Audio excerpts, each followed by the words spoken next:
जय जय राधा रमण हरि बोल। जय जय राधा रमण हरि बोल रे। जय जय राधा रमण हरि बोल। रमण हरि बोल रे। जय जय राधा रमण हरि बोल। जय जय राधा रमण।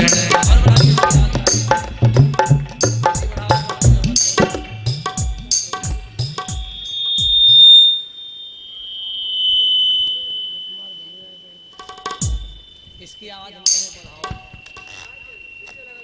इससे और इस माइक से और कौन कौन आवाज ज्यादा है? ये माइक से आवाज कौन कौन ज्यादा है? बेलूम आवाज ज्यादा है। हाँ तो सीख ज्यादा रखिए, बस तो सीखी ना। इससे ज्यादा कोई भी ना इनको राजी नहीं करना। इससे ज्यादा ना होने पाए कोई, क्योंकि हमको परमानेंट बोलना है, चलाना है।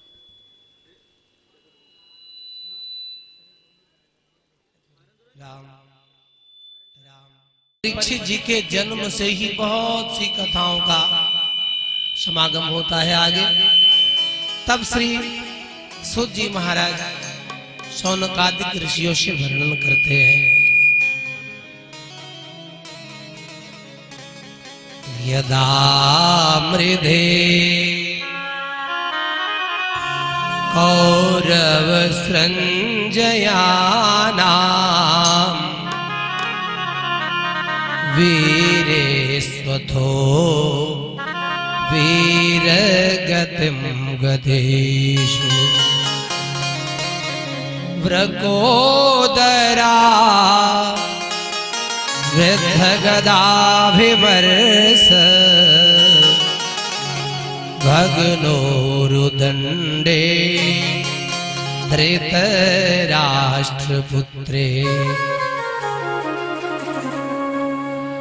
श्री सूत जी महाराज कहते हैं, ऋषियों, जिस समय महाभारत का युद्ध चल रहा था,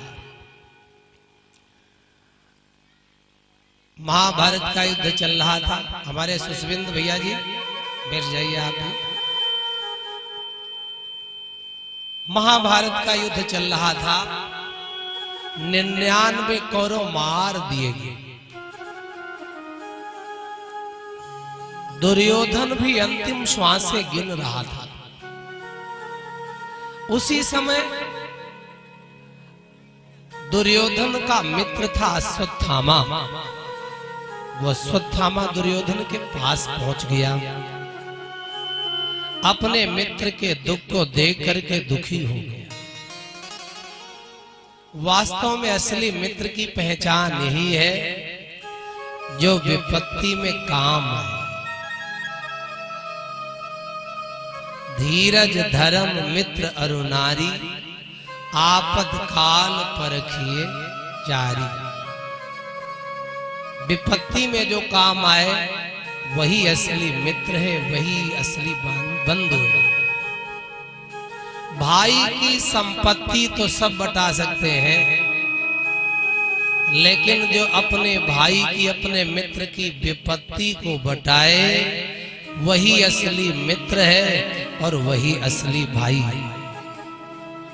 जब विपत्ति को बटाए, भगवान राम जी 14 वर्ष के लिए वन जा रहे थे। वनवास राम जी को दिया गया, लेकिन लक्ष्मण जी आके सामने खड़े हो गए, हाथ जोड़ के बोले, ए भैया हम भी साथ में चलेंगे। क्यों? लक्ष्मण जी ने कहा, हमको अयोध्या की संपत्ति नहीं चाहिए, हमको अपने भाई की विपत्ति चाहिए बस। तो भगवान श्री राम जी देख करके गदगद हो गए। अयोध्या की संपत्ति में मन लक्ष्मण का नहीं लगा है, अयोध्या की संपत्ति से मोह त्याग दिया है। राम बिलो की बंधु कर जोरे, राम बिलो की बंधु कर जोरे। देह गेह सब सनतन हो रे।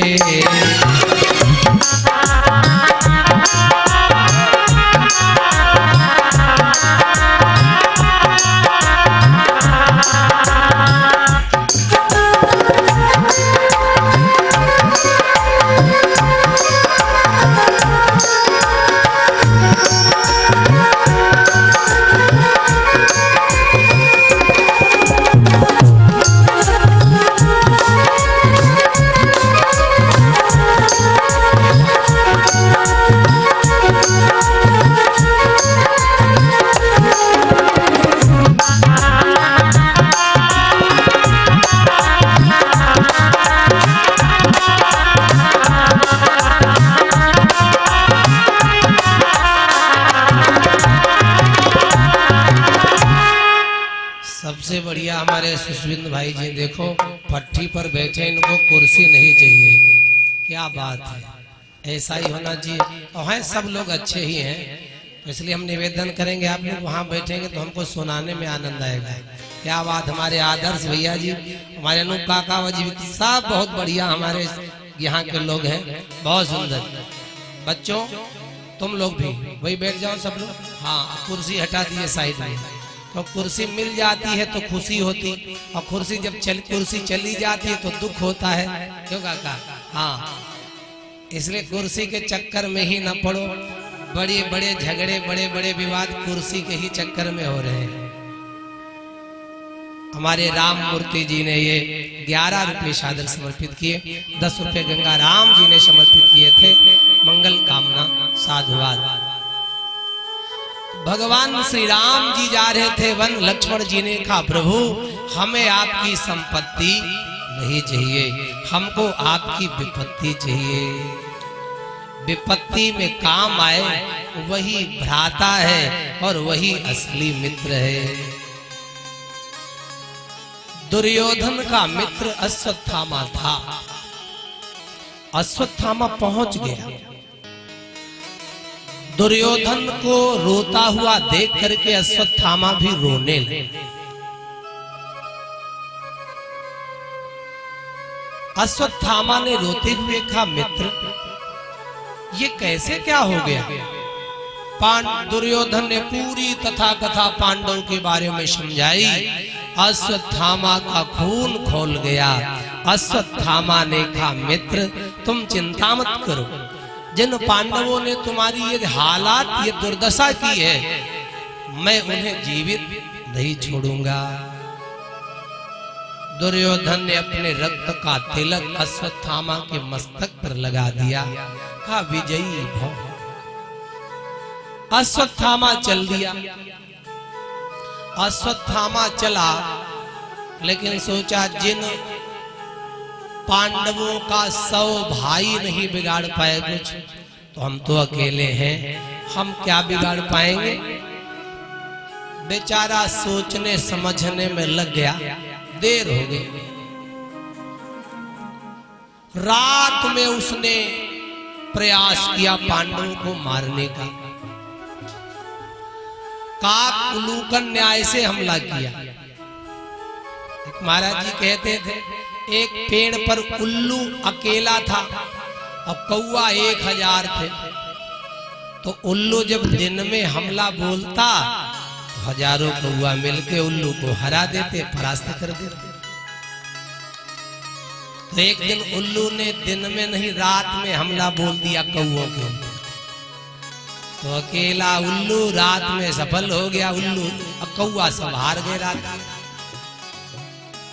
तो अश्वत्थामा ने सोचा जैसे अकेले उल्लू ने रात में हमला किया तो हजारों को हरा दिया, जीत गया, ऐसे ही हमको रात में हमला करना चाहिए।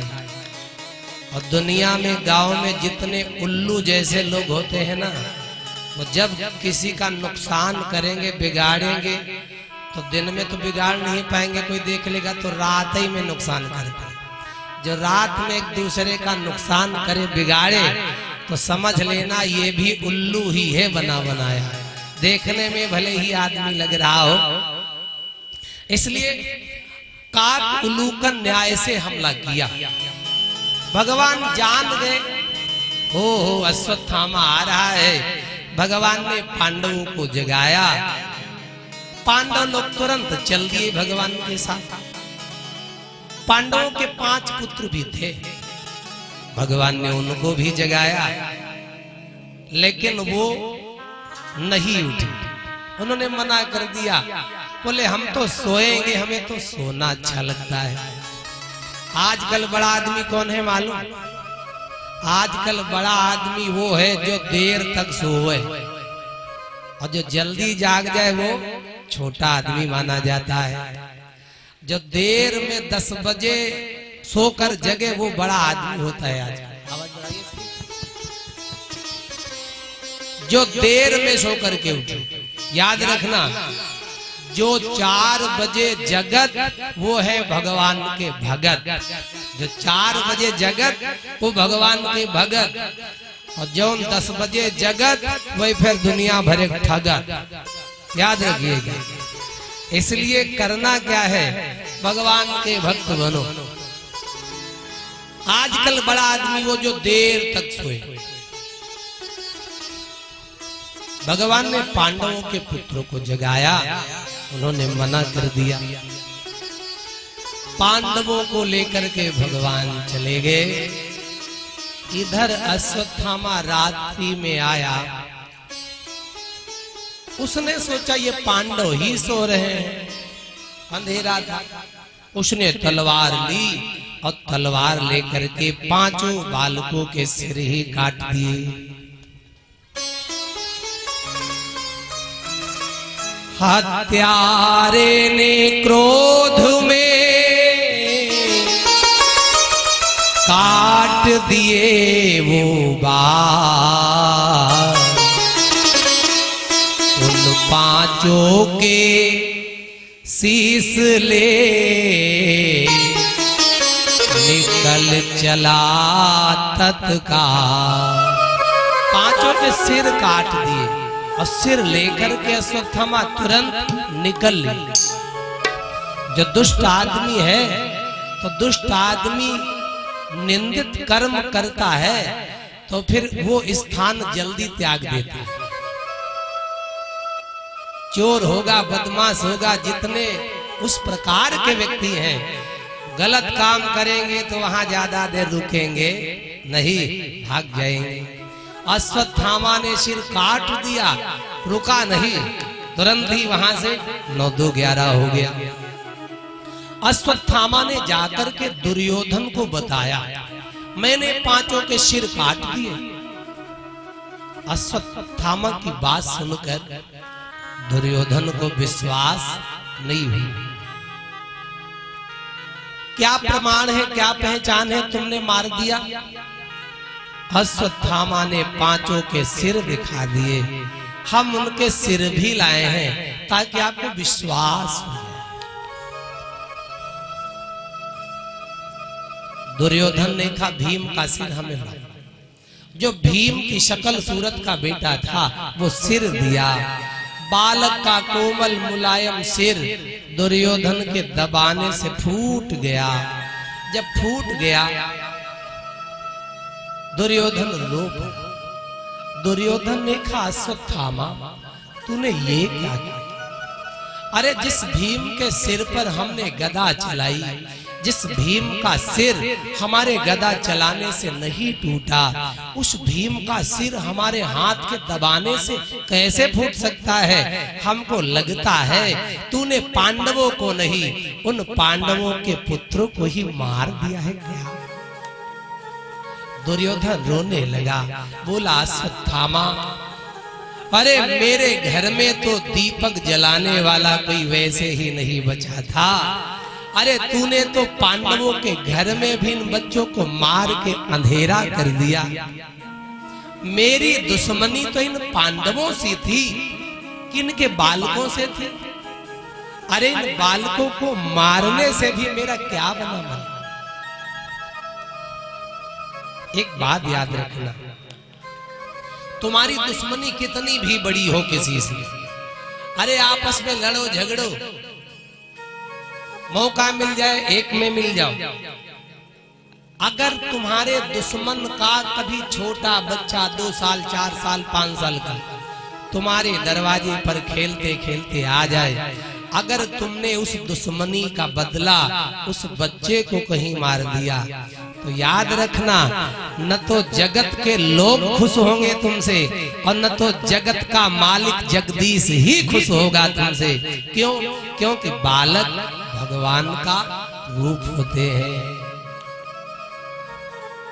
अगर कोई व्यक्ति चाहता है कि हे भगवान हमारा बचपना वापस लौटा दो, जब बूढ़े हो जाते हैं लोग तो सोचते हैं भगवान हम भी छोटे होते तो क्या आनंद होता। तुमको आनंद मिलेगा, खुशी मिलेगी।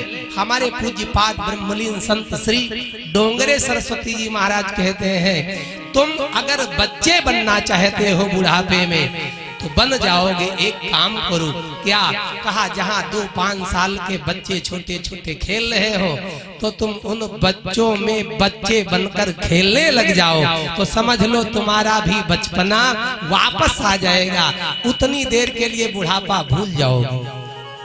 इसलिए बच्चों को कभी नहीं मारना चाहिए। बालक भगवान का रूप होते हैं। आज अश्वत्थामा से महान पाप हुआ, कोई काम भी तो नहीं बना। बेचारे दुर्योधन को तो यही श्राप ही लगा था, जब तेरे जीवन में सुख दुख एक साथ आएगा तो तेरी मृत्यु हो जाएगी। दुर्योधन ने सुना पांडव मारेंगे, खुश हो गया, और जब सिर दबाने से फूट गया तो कहा ये तो बच्चे मार दिए गए, तो दुखी हो गया। सुख दुख एक साथ आया, बेचारे दुर्योधन की चीख निकल गई, और उसी चीख के साथ उसके प्राण काल के गाल में चले गए। और अश्वत्थामा एक गुफा में आकर के इधर छिप गया। उधर द्रौपदी आई, देखा अपने कमरे में, बालकों के कमरे में, तो बालक जिनको सुलाया था बड़े प्रेम से थपकियां दे दे करके, बच्चे शाम को सोए तो थे, लेकिन आज बच्चे उठे नहीं। 8 बजे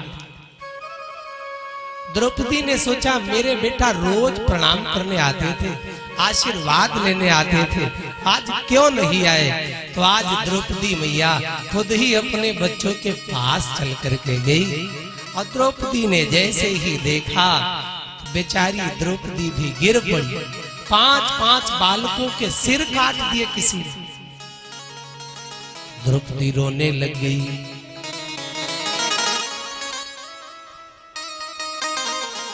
देरों में खून बह रहा था, हर अबला खड़ी रो रही थी।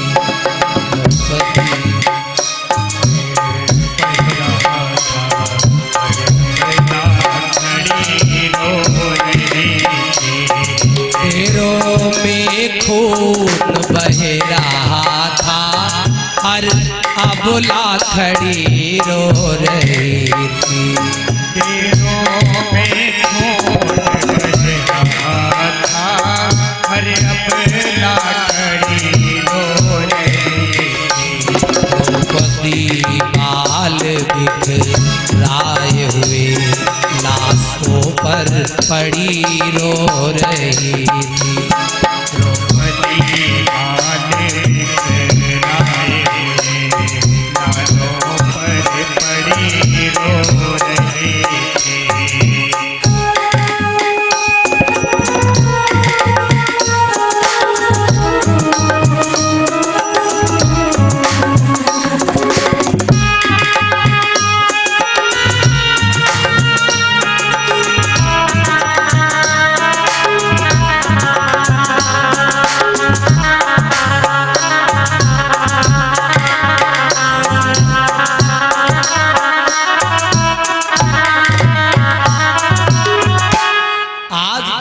रो रही थी, बेटा बेटा कह के।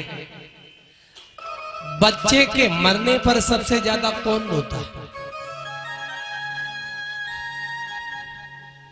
पड़ोसी 1 दिन दुखी रहता है, मित्र 10 दिन तक दुखी रहता है, नाते रिश्तेदार 15 दिन तक दुखी रहते हैं, भाई 1 महीना तक दुखी रहता है, बहन 2 महीना तक दुखी रहती है, बाप 4-6 महीना तक दुखी रहता है। लेकिन बेटा के मरने पर सबसे ज्यादा कोई रोने वाला है तो वो माँ है। केवल माँ इतना रोती है, चाहे बेटा के मरे 4 साल हो जाए और कोई नाम ले ले, अरे माँ तुम्हारा बेटा वो कितना अच्छा था, तो तुरंत उसकी आंखों से गंगा यमुना की धार बह पड़ती है। ऐसा लगता है जैसे इसका बेटा आज ही न रहा। सबसे ज्यादा रोने वाली है कोई तो संसार में माँ। माँ के जैसा संसार में कोई है ही नहीं। एक कवि ने उपमा दिया, बोला मेरी माँ तो चंद्रमा जैसी है। फिर सोचा नहीं, अरे गलत है। क्यों? अरे चंद्रमा में तो काला काला दाग है, लेकिन मेरी माँ की ममता में कोई भी दाग नहीं है। फिर कवि ने कहा मेरी माँ तो समुद्र के जल जैसी निर्मल है। फिर कवि ने कहा नहीं, गलत है। क्या कहा? समुद्र का जल देखने में अच्छा है, लेकिन समुद्र का जल स्वाद में खारा नमकीन है। लेकिन मेरी माँ ने जो दूध पिलाया वो तो अमृत जैसा मीठा था, इसलिए समुद्र से भी अच्छी मेरी माँ है।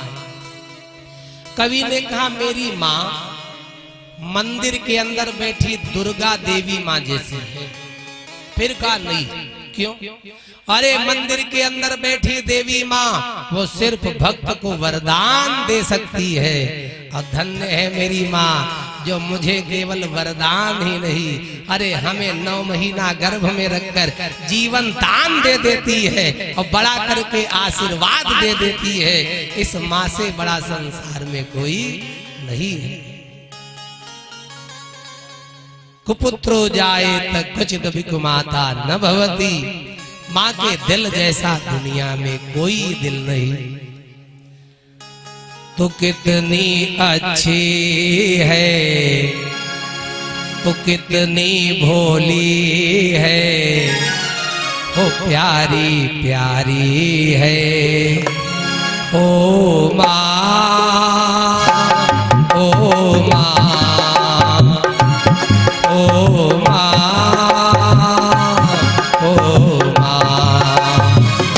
तू कितनी अच्छी है, तू कितनी भोली है, प्यारी प्यारी है ओ माँ, ओ माँ,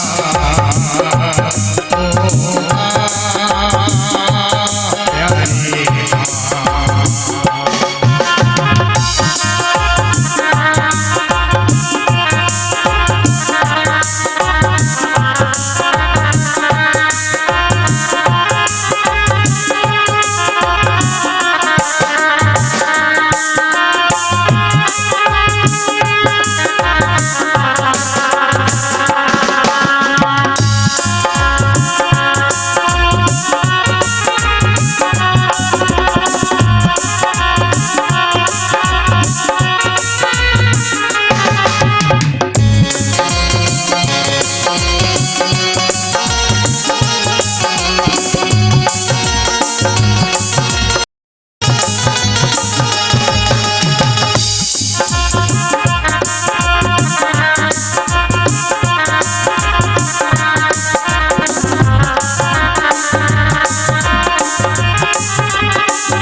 बच्चों की जहाँ होती है, माँ बच्चों की जहाँ होती है, वो होते हैं किस्मत वाले जिनके माँ होती है, वो होते हैं किस्मत वाले जिनके माँ होती है। तेरे हंसने पे, तेरे रोने पे, तेरे हंसने पे, तेरे रोने पे माँ बलिहारी है ओ माँ,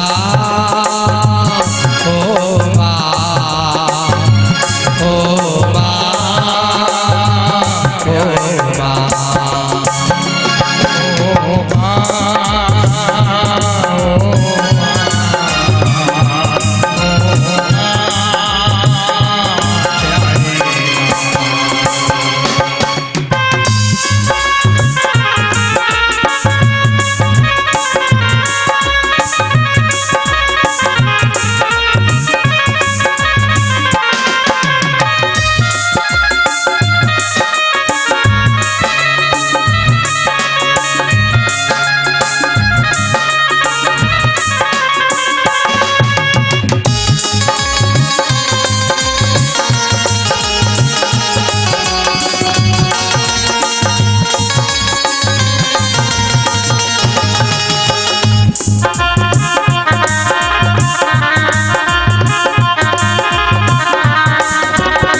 अपना नहीं तुझे सुख दुख कोई, अपना नहीं तुझे दुख दुख कोई, अपना नहीं तुझे सुख दुख कोई, अपना नहीं तुझे दुख दुख कोई।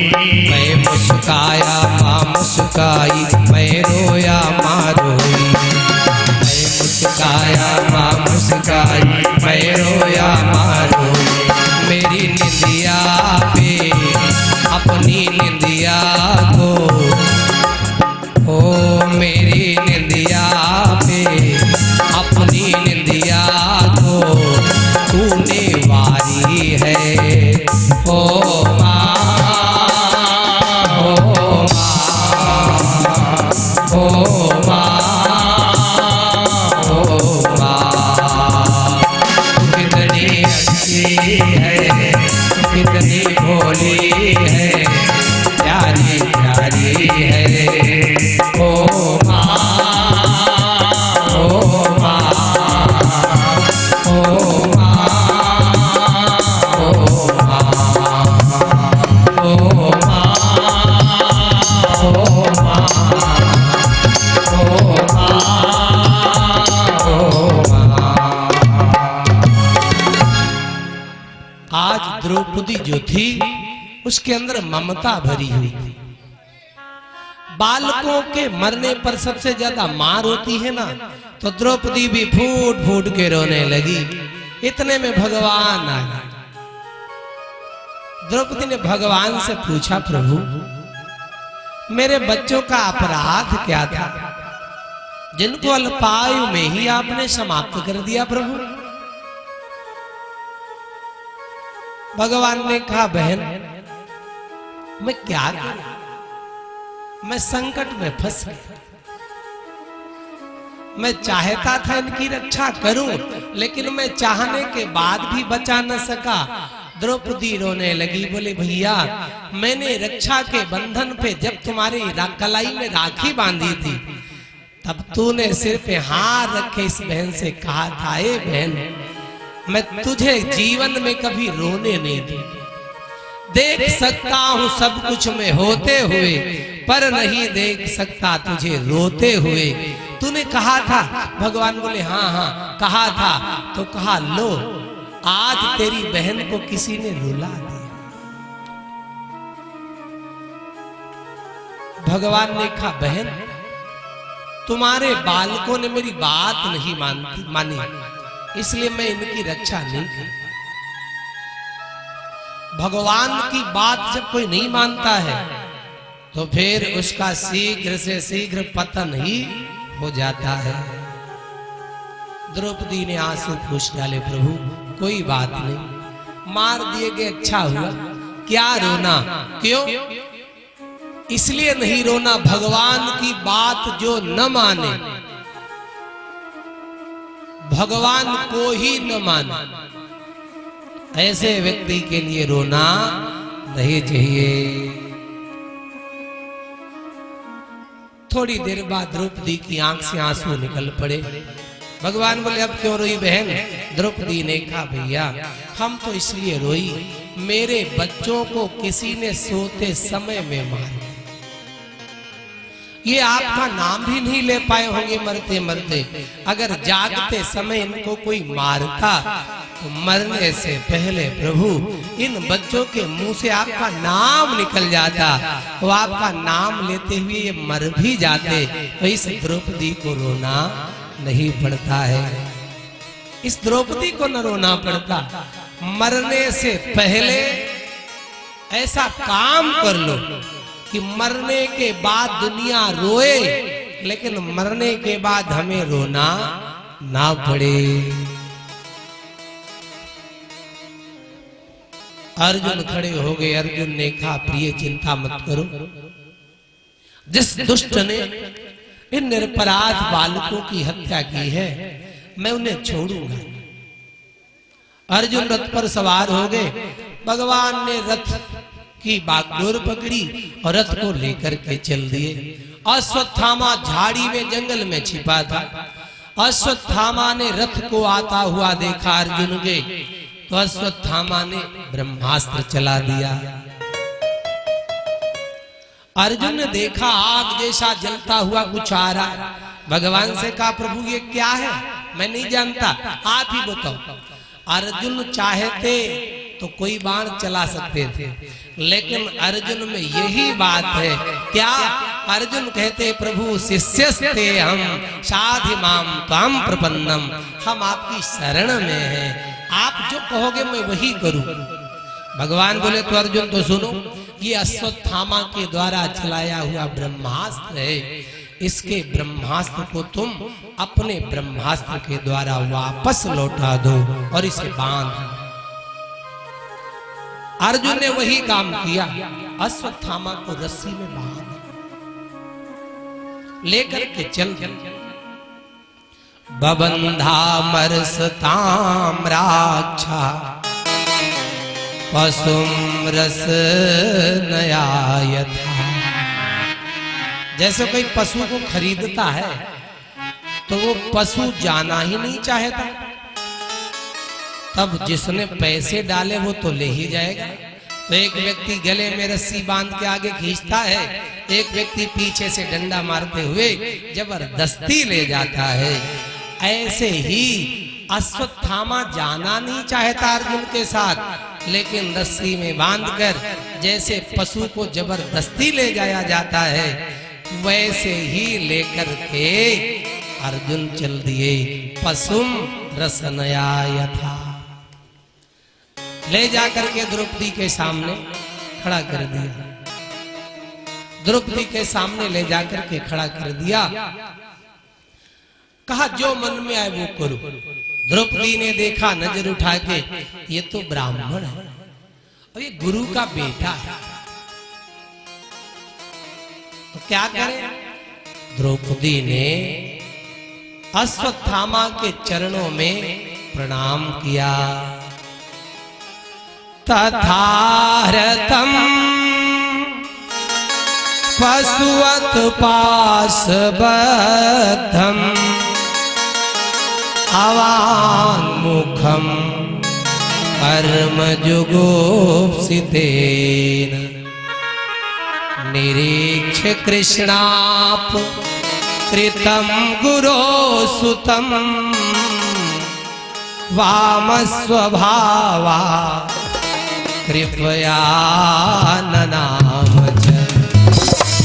द्रौपदी ने प्रणाम किया और प्रणाम करके क्या कहा, द्रौपदी ने कहा सुनो, ये तो गुरु का बेटा है और ये ब्राह्मण है, इसलिए काम करो, मुच्यताम एष ब्राह्मणो नितराम गुरु।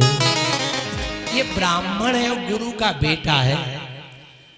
मैंने सुना है जो बेटा होता है ना, वो पिता की आत्मा ही पुत्र के रूप में जन्म लेती है।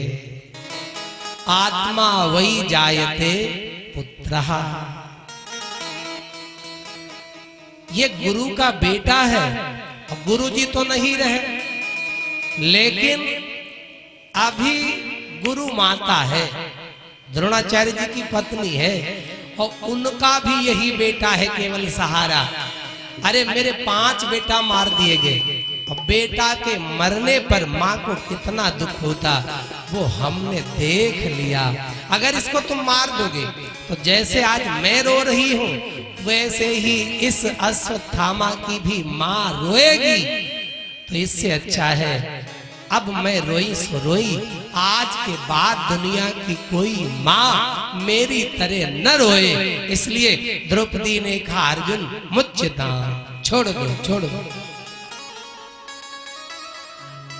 भीम ने कहा नहीं, इसे नहीं छोड़ना चाहिए, मार दो। 5 भाई थे तो कुछ ठंडे दिमाग के थे, कुछ गर्म दिमाग के थे। तो हम भी 7 भाई थे, 2-3 भाई हमारे गर्म दिमाग के, कुछ लोग ठंडे दिमाग के, है ना, तो हो जाता है। तो ऐसे ही जो भीम थे वो थोड़ा 11,000 वोल्टेज उनको बहुत जल्दी बनता था, बहुत जल्दी गुस्सा आता था। अब भीम ने उठाई गदा, बोले चाहे सब छोड़ दे, लेकिन ये हमारी गदा से बचने वाला नहीं है। द्रौपदी कह रही थी छोड़ दो, भीम कह रहे थे मार दो।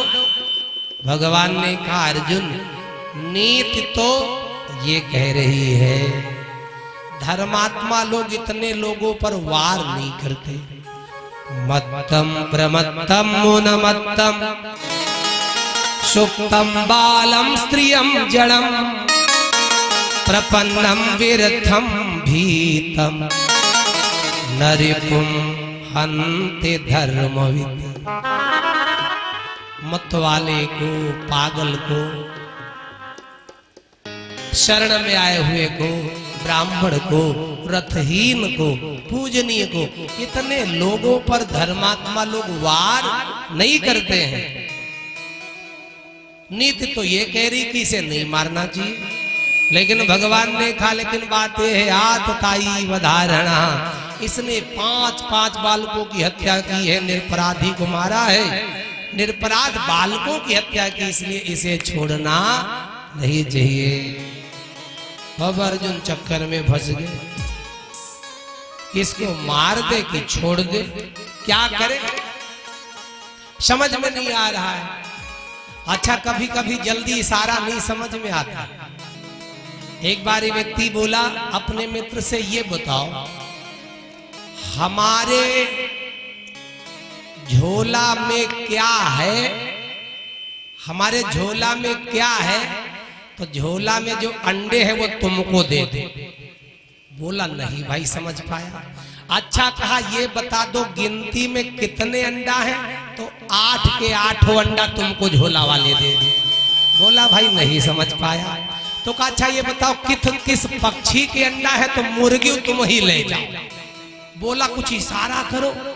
अब सब इशारा हो गया लेकिन फिर भी वो समझ नहीं पाया, इसलिए भगवान ने इशारा तो सब कर दिया लेकिन अर्जुन फिर भी समझ नहीं पाया। एक बाबा जी भोजन करने के बुढ़िया के यहाँ, तो सब कुछ तो रख दिया, बेचारी घी डालना भूल गई और घी बुढ़िया के पीठ के पीछे ही धरा। जल्दी जल्दी याद नहीं, बाबा को दाल चावल सब्जी अचार खटाई मिठाई रोटी सब रख दिया। अब बाबा जी से कहा शुरू करो। बाबा जी घी की तरफ देखे, जिधर घी उधर बुढ़िया की पीठ, दिखाई नहीं उसको पड़ रहा है। अब बुढ़िया बाबा की तरफ देखे तो कहा शुरू करो। बाबा बोले क्या बताऊं, शुरू क्या करूं, हम आ रहे थे तो रास्ते में हमको एक सांप मिल गया। अच्छा बाबा सांप मिल गया, बड़ा था कि छोटा? कहा नहीं उतना ही लंबा जितनी यहाँ से वहां घी की कटोरी धरी, इतना लंबा घी की कटोरी धरी जहाँ। तो बुढ़िया ने देखा बाबा जी घी भूल गई, रुको। तुरंत उठा करके घी डाला। इशारा समझना पड़ता है। भगवान ने इशारा कर दिया ये जीवित भी बना रहे और ये मर भी जाए। ब्राह्मण का मृत्यु दंड क्या है? अपमान कर देना, समाज में अपमान हो जाना, यही ब्राह्मण का मृत्यु दंड है। आज अश्वत्थामा का अपमान कर दिया गया अर्जुन के द्वारा और अपमानित करके समाज से बाहर कर दिया गया।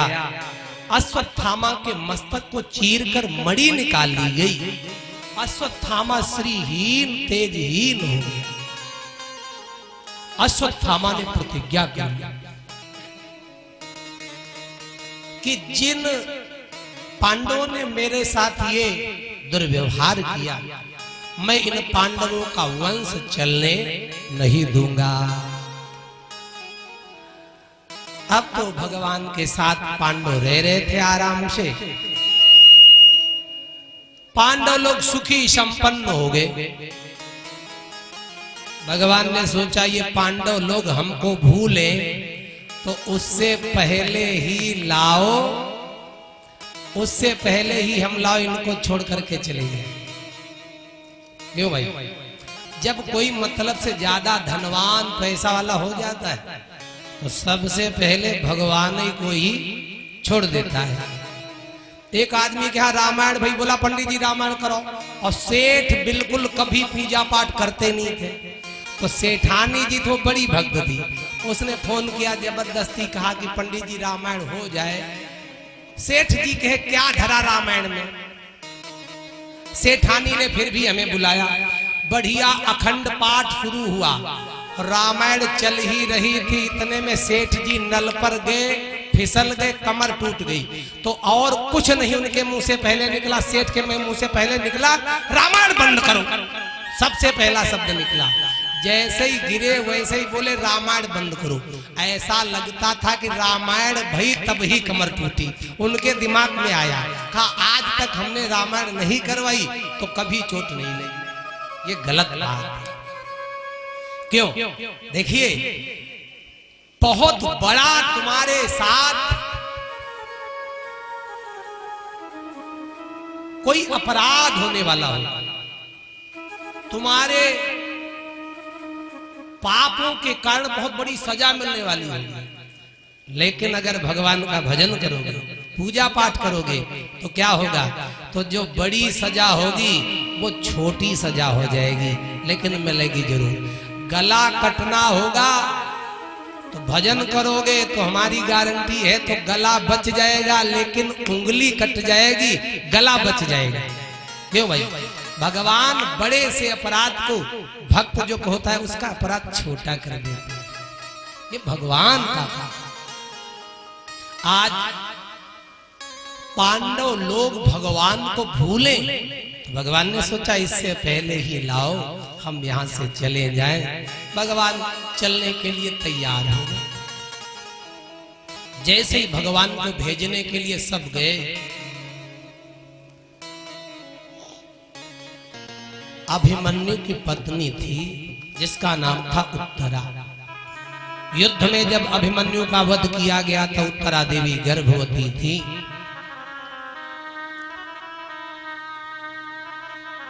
गर्भ बड़ा हो चुका था, जन्म का समय ही नजदीक आ गया था। सब लोग भगवान को थोड़ी देर दूर तक भेजने गए, उत्तरा देवी घर में ही थी। अश्वत्थामा को मौका मिल गया। अश्वत्थामा ने उत्तरा देवी के गर्भ के ऊपर ब्रह्मास्त्र चला दिया। उत्तरा देवी का गर्भ जलने लगा। उत्तरा देवी ने भगवान से प्रार्थना करी, प्रभु आप ही मेरी रक्षा करो। उत्तरा देवी ने भगवान से निवेदन किया। जीवन में यही होना चाहिए, विपत्ति आए तो भगवान को बताओ। कोई अपना दुख इंसान को बताता है और कोई अपना दुख भगवान को बताता है। रही मन निज मन की व्यथा, मन ही राखो गोय। सुनिय ठिलई है लोग सब, बांटिन ले है को। इसलिए भगवान से प्रार्थना करो बस। उत्तरा देवी ने भगवान से निवेदन किया, भगवान से कहा हे प्रभु आप ही मेरे प्राणों की रक्षा करो। सावरा पल में मान जाता है, सावरा पल में मान जाता है, सावरा पल में मान जाता है।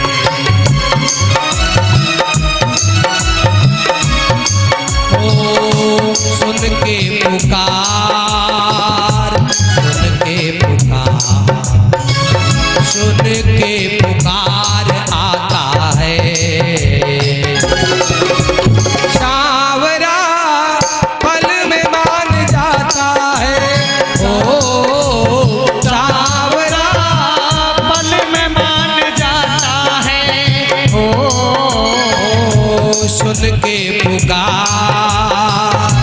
सुन के पुकार, सुन के पुकार आता है। सावरा पल में मान जाता है, ओ सावरा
बना है, प्रेमी से प्रेम ये बढ़ाता है।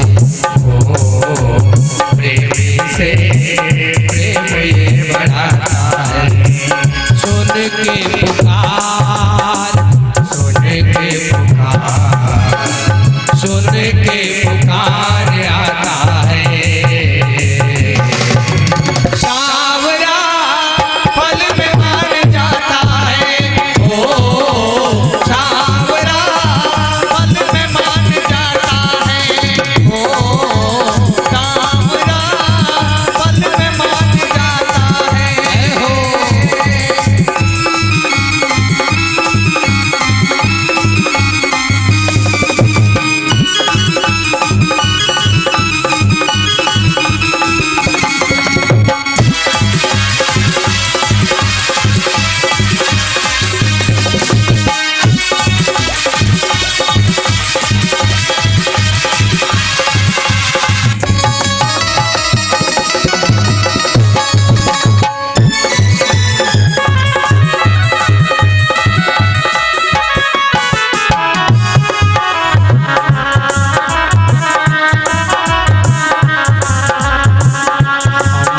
खबर है उनको खबर है, हमें खबर है उनको खबर है।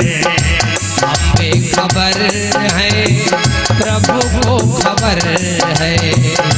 हमें खबर है उनको खबर है। अपने भगत पर उनकी नजर है। अपने भगत पर उनकी नजर ओ अपने भगत पर उनकी नजर है। श्रद्धा से शीश जो झुकाता है, श्रद्धा से शीश जो झुकाता है, पल में मान जाता है।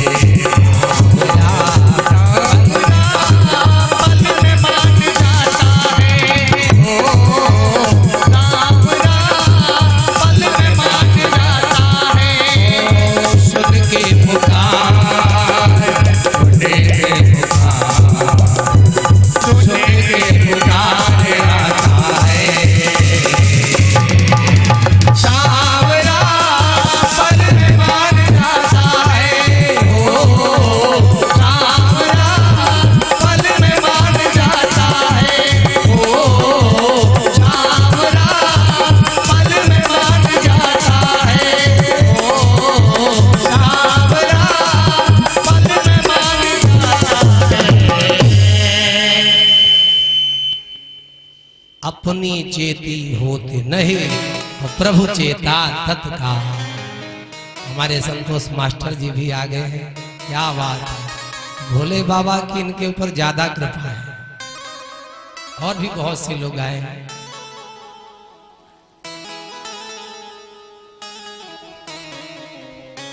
आज भगवान जा रहे थे तो उत्तरा देवी ने भगवान से प्रार्थना की।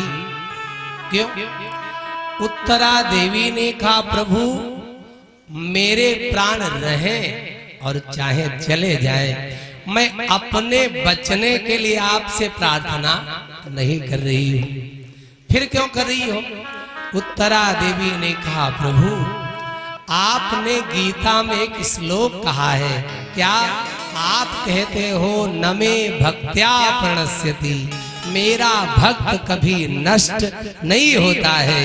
अरे मैं मर जाऊं कोई बात नहीं, लेकिन मेरे गर्भ में आपका भक्त प्रभु कहीं न मर जाए, इसलिए मैं आपके भक्त के लिए प्रार्थना करती हूँ।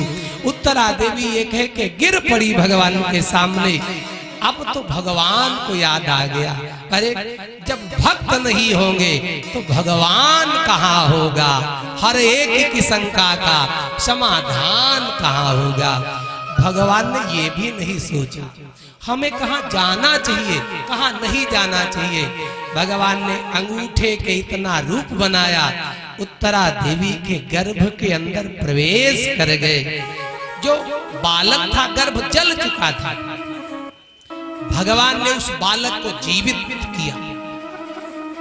भगवान ने जीवित किया और भगवान ने उसको अपनी कृपा से ढक दिया, आशीर्वाद से सुरक्षित कर दिया।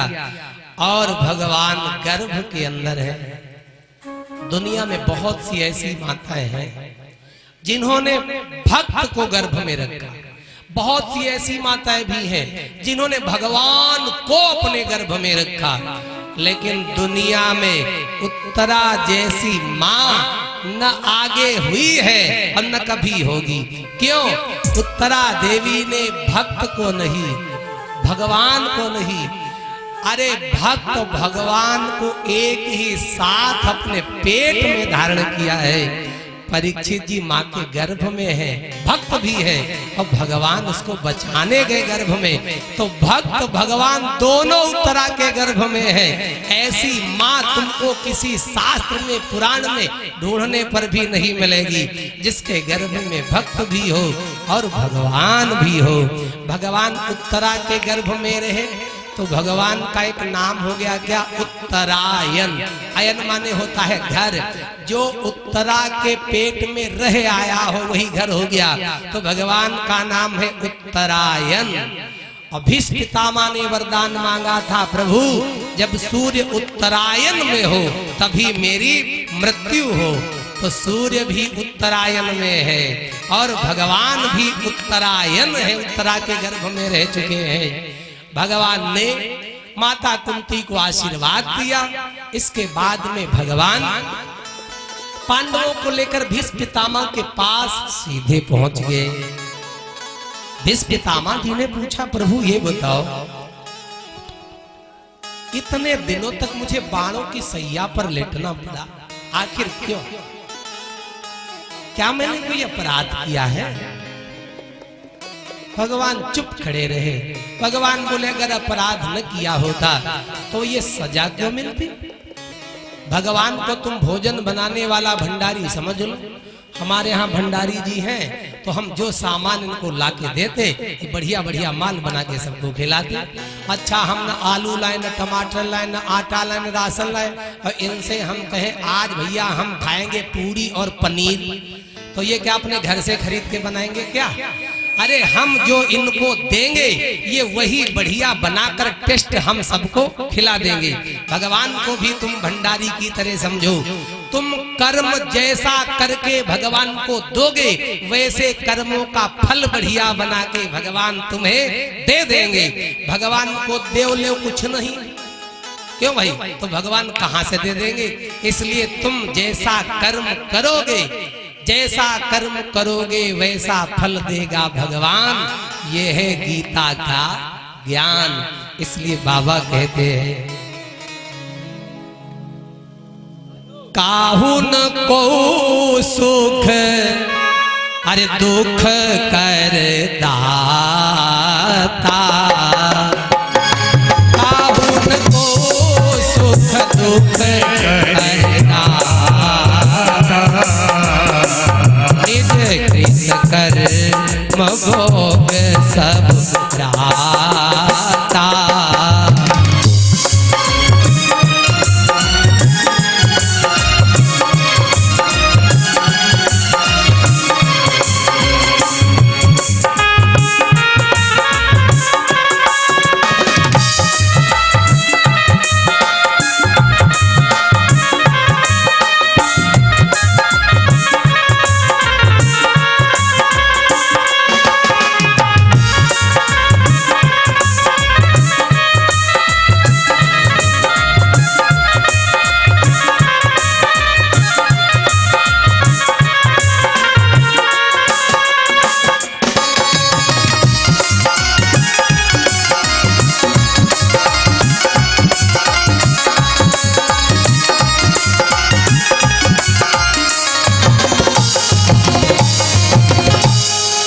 भगवान को जैसा कर्म करके दिया है वैसा ही भगवान दे देंगे। जो जस करे सो तस फल चाखा। भगवान नारायण ने जालंधर की पत्नी थी वृंदा। भगवान नारायण ने बिना ही मतलब के गलती वृंदा की कुछ नहीं थी। भगवान ने उसके साथ छल किया। छल करिटारे तासु व्रत प्रभु सुर कारज। छल किया जालंधर की पत्नी के साथ। और तुलसीदास जी कहते जो जस करे सो तस फल चाखा। भगवान ने गलती की है तो भगवान को भी छूट नहीं है।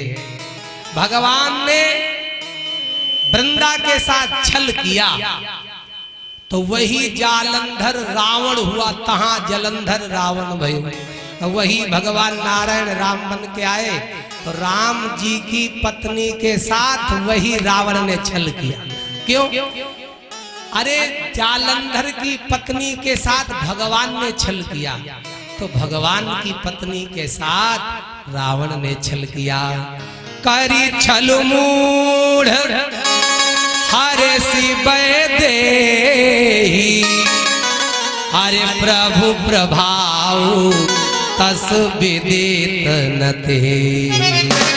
तब गोस्वामी जी कहते हैं बात बराबर हो गई? बोले हाँ हो गई। तब बाबा कहते जो जस करई सो तस फल चाखा। रावण ने बिना मतलब के विभीषण जी को लात मारी। विभीषण की गलती कोई नहीं। विभीषण जी हाथ जोड़ के समझा रहे थे, ए भाई सीता को वापस कर दो, मेरी बात मान लो। लेकिन रावण ने अस कही की निश्चरण प्रहारा, लात मारी। लात मारी रावण ने। वैसे डंडा भी मार सकता था, दो चार थप्पड़ भी मार सकता था, लेकिन लात ही क्यों मारी? हमने संतों से ऐसा सुना क्योंकि रावण ने वरदान मांगा था ब्रह्मा से, कुंभकर्ण ने मांगा था, लेकिन विभीषण ने कुछ और मांगा था। विभीषण ने क्या वरदान मांगा था? गयो विभीषण पास पुनि, कहो पुत्र बरु मांग, तेहि मांग्यो भगवंत पद, कमल अमल अनुराग। विभीषण ने ब्रह्मा से भगवान के चरणों की भक्ति मांगी थी, सेवा। तो रावण बैठा बैठा सोचने लगा ये भाई बिल्कुल पागल है। अरे मांगी भगवान के चरणों की सेवा और हमारे चरणों की सेवा जिंदगी भर से कर रहा। तो रावण ने विभीषण को लात मार कर और ब्रह्मा के वरदान की याद दिलाई कि तू हमारी सेवा नहीं, तू भगवान की सेवा कर, वरना ब्रह्मा का वरदान व्यर्थ हो जाएगा। इसलिए अस कही कीन्हे से चरण प्रहारा, लात मार वरदान को याद दिला। तो रावण ने तो बिना मतलब विभीषण को लात मारी। तो अब रावण को भी कोई बिना मतलब लात मारे तो हिसाब किताब बराबर हो जाए। क्यों भाई? तो गोस्वामी जी बोले हाँ हाँ, एक व्यक्ति ने रावण को भी बिना मतलब के लात मारी। किसने मारी? बोले अंगद ने। अंगद जब गए, युद्ध हो रहा था, उसी समय की बात है, लंका कांड में युद्ध हो रहा था जब, तब रावण जब गए, अंगद रावण के पास गए तो अंगद ने लात मारी। एक चौपाई बड़ी बढ़िया लिखी हुई है रामायण में। बाबा जी कहते हैं अस कही अंगद मारे सिलाता, अस कही अंगद मारे सिलाता।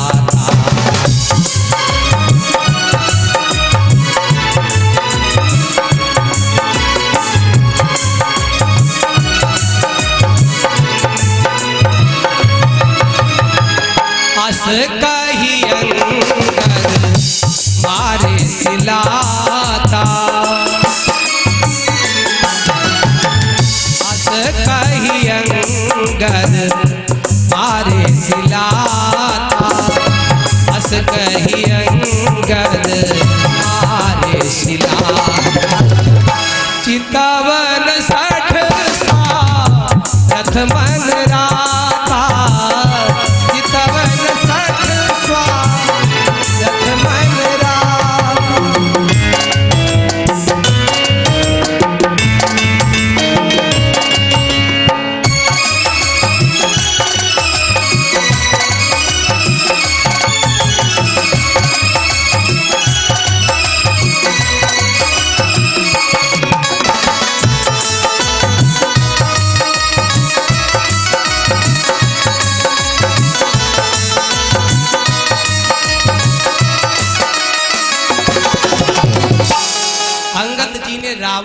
लात मारी, रावण ने बिना मतलब विभीषण को लात मारी। तब बाबा कहते हैं जो जस करे सो तस फल चाखा। हिसाब किताब बराबर हो गया। एक बार एक पंडित जी थे। वो पंडित जी राजा के महल में मंदिर था, वहां पूजा किया करते थे, पुजारी थे। राजा जी का बेटा था राजकुमार, उसकी शादी हुई। शादी होकर के आज ही आई। जो राजकुमार था वो सो गया। जो आज रानी आई थी बनकर के पत्नी उसकी, तो उसने देखा उसी महल में बहुत बड़ी तलवार ऊपर टंगी थी। उसने सोचा कि इतनी वजन, इतनी बड़ी तलवार राजा लोग कैसे चलाते होंगे, जरा देखो। नीचे पलंग पे राजकुमार सो रहा, उसका पति, तलवार ऊपर टंगी। उसने उतारी, तलवार इतनी वजन थी, हाथ से छूट गई और राजकुमार का सिर ही कट गया। अभी आज शादी होके आई, तलवार गिरी, सिर ही कट गया पति का। क्या करें, किससे बताए?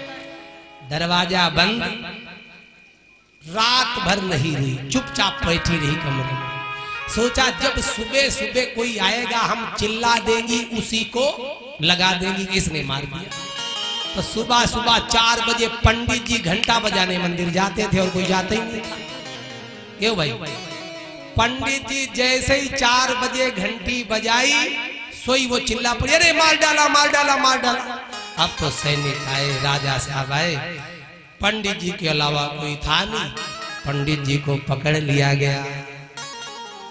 राजा साहब ने कहा इनको फांसी की सजा 4 दिन बाद दे दी जाएगी। पंडित जी ने कहा ठीक है महाराज, सजा तो मिलेगी, हमें मौका दे दो 4 दिन का, हम थोड़ा जानकारी कर लें अपने विषय। पंडित जी चल दिए, काशी जी में पहुंचे। एक बहुत बड़े विद्वान ज्योतिषाचार्य थे, उनके पास बैठ गए।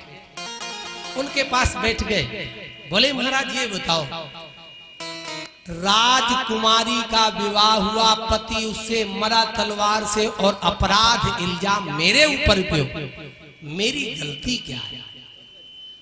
तो ज्योतिषाचार्य जी ने कहा सुनो, एक बार एक हिरनी जा रही थी और पीछे बहेलिया शिकारी बाण मार रहा था। एक बाबा बैठे पूजा कर रहे थे, हिरनी भाग गई।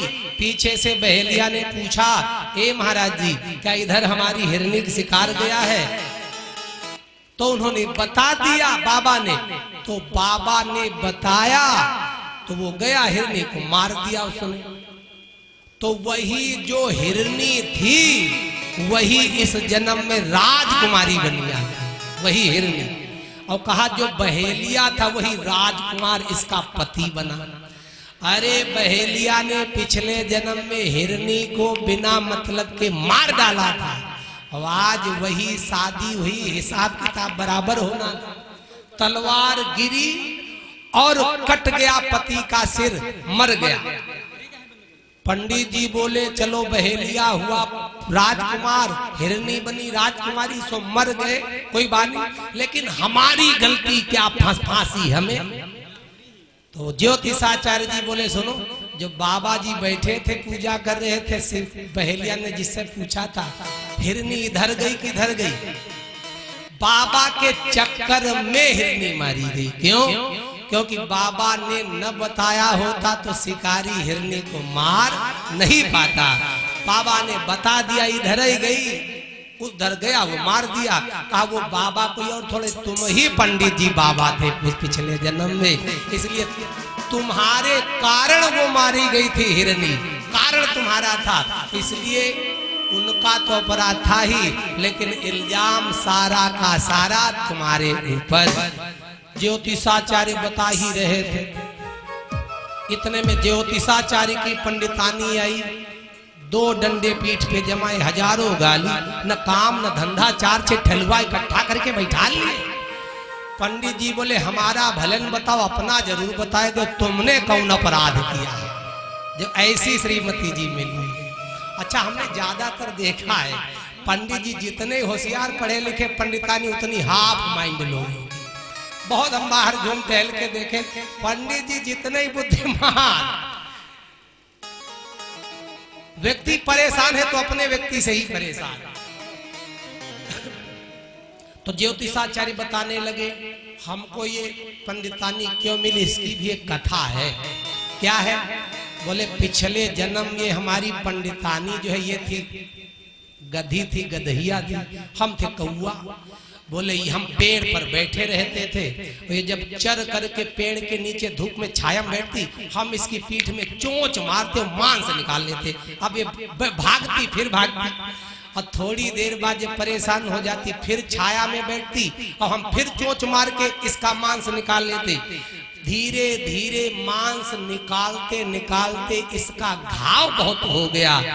एक दिन ये बैठी पेड़ के नीचे, हमने इतनी तेज चोंच का प्रहार किया और हमारी चोंच इसकी हड्डी में अंदर फंस गई। अब छूटे ना, हमारी चोंच छूटे ना, और चोंच हमारी फंसी तो ये गदहिया रुके ना, ये फुल एक्सीलीटर में भागे। ये भागती रही, हम उसी में बिंधे, चोंच न निकले। भागते भागते दोनों गंगा जी में डूब कर मर गए। गंगा जी में कूद के मरे थे तो दोनों को सदगति मिली। हम ब्राह्मण हुए और ये ब्राह्मणी हुई। का पिछले जन्म में हम कौआ थे, इसको चोंच मारते थे तो इसको बहुत तकलीफ होती थी। का अब ये हमारी श्रीमती जी ये बोल दे, हमको बहुत तकलीफ होती, लगता है भाला भोग रहा। श्रीमती जी बोल देती है तो आदमी को कष्ट हो जाता है ना। इसलिए तुलसीदास जी कहते हैं जो जस करे सो तस फल चाखा। जैसा कर्म करोगे वैसा फल देगा भगवान, यह है गीता का ज्ञान। भगवान ने कहा भीष्म पितामह ये जो बाण तुम्हारे लगे हैं ये तुम्हारे कर्मों का ही फल है। क्या अपराध किया? का भरी सभा में द्रौपदी जब निर्वस्त्र की जा रही थी उस समय द्रौपदी रो रही थी और आपसे द्रौपदी पूछ रही थी जब हमारे पति अपने आप को पहले हार गए तो क्या मुझे हारने का अधिकार था? आप बोल नहीं पाए, इसीलिए आप दुर्योधन का अन्न खा रखे थे, इसलिए बाण लगे। अब ये बाण लगने से आपके शरीर का दूषित रक्त निकल गया, अब आप बिल्कुल विरक्त हो गए हो, इसलिए मेरा दर्शन हो रहा है। भीष्म पितामह को भगवान ने याद दिलाई। भीष्म पितामह ने भी भगवान को युद्ध मैदान की झांकी का स्मरण कराया और भीष्म पितामह ने फिर अपनी बुद्धि को, अपनी चित्त को भगवान के ही चरणों में ही समाहित कर दिया। और उत्तरायण में सूर्य आ गया और भगवान भी उत्तरायण में भगवान के सामने ही देखते देखते भीष्म पितामह ने सायंकाल के समय स्वांतः श्वास उपारमत अपने शरीर से प्राणों को निकाल दिया। जैसे कोई मतवाला हाथी होता है, हाथी के गले में माला पड़ी हो फूलों की तो हाथी के गले से माला टूट के कब गिर गई जैसे हाथी जान नहीं पाता, ऐसे भीष्म पितामह के शरीर से प्राण कब निकल गए भीष्म पितामह जान नहीं पाए। मरने के समय व्यक्ति को अपने पाप ही याद आता है, पुण्य नहीं आता। क्यों? पाप इसलिए याद आते हैं क्योंकि जब व्यक्ति पुण्य करता है ना तो पुण्य करता है दान पुण्य तो एकाग्र चित्त से नहीं करता है, वो थोड़ा दिखावे के लिए ज्यादा करता है ना, इसलिए दान एकाग्र चित्त से नहीं करता। और जब पाप करता है तो व्यक्ति बिल्कुल एकाग्र चित्त हो जाता, कोई देख न ले, कोई हमारी चालाकी को जान न ले। तो जो कार्य एकाग्र चित्त से होकर किया जाता है मरने के समय अंतिम समय में वही किया हुआ पाप तुम्हें याद आएगा और तुम्हारा किया हुआ पुण्य याद नहीं आएगा। दशरथ जैसा धर्मात्मा व्यक्ति भी मरने के समय अंधी अंधों का श्राप ही याद आया जो राम का बाप था। क्यों? क्योंकि जो एकाग्र चित्त चित्त से अपराध किया जाएगा, मरने के समय वही याद आएगा। मरने के समय पाप ही याद आता है। अगर आप चाहते हो मरने के समय हमको हमारा पुण्य याद आए, तो जो दान पुण्य हो, धर्म का काम हो, वो दिखावे के लिए न हो। जब दान पुण्य हो तो बिल्कुल एकाग्र चित्त से हो। हमारा जहां तन हो वही हमारा धन हो, और वही हमारा मन लगा हुआ हो। तन मन धन एकाग्र चित्त से होके जब समर्पित करोगे, तब मरने के समय तुम्हारा पुण्य तुम्हें याद आएगा। वरना कितना भी कुछ कर लो, मरने के समय व्यक्ति को पाप ही याद आता है। संत कहते हैं कि दो बातों को हमेशा याद रखना चाहिए। दो बातों को याद रख, जो चाहे कल्याण। नारायण एक मौत को, दूजे श्री भगवान। एक तो मौत को हमेशा याद रखो, और दूसरे भगवान। अच्छा, मौत को हमेशा याद रखोगे तो फायदा क्या होगा? याद रखो 24 घंटे जो श्वास बाहर चली गई, ये पता नहीं लौट के आएगी कि नहीं आएगी। तुम्हारे पास कोई गारंटी कार्ड नहीं है। पल से पल में क्या हो जाए मानो तेरे शरीर का, कोई पता नहीं तकदीर का। अगर आपको मौत याद रखनी होगी, मौत याद रखोगे। जब आदमी को मौत याद रहती है अपनी मृत्यु, तो व्यक्ति से ज्यादा पाप नहीं होता। क्यों? मौत जो याद रखता है तो उससे पाप ज्यादा नहीं होता है। और जो भगवान को याद रखता है तो फिर उसको मौत से डर नहीं होता है। इसलिए संत कहते दो बातें हमेशा याद रखो, एक मृत्यु और दूसरे भगवान। देखो, जितना आप तन सजाओगे उतना जगत के लोग खुश होंगे, और जितना मन सजाओगे उतना जगदीश खुश होगा।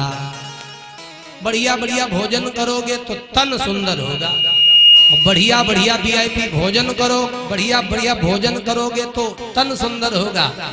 बढ़िया बढ़िया भजन करोगे तो तुम्हारा मन सुंदर होगा।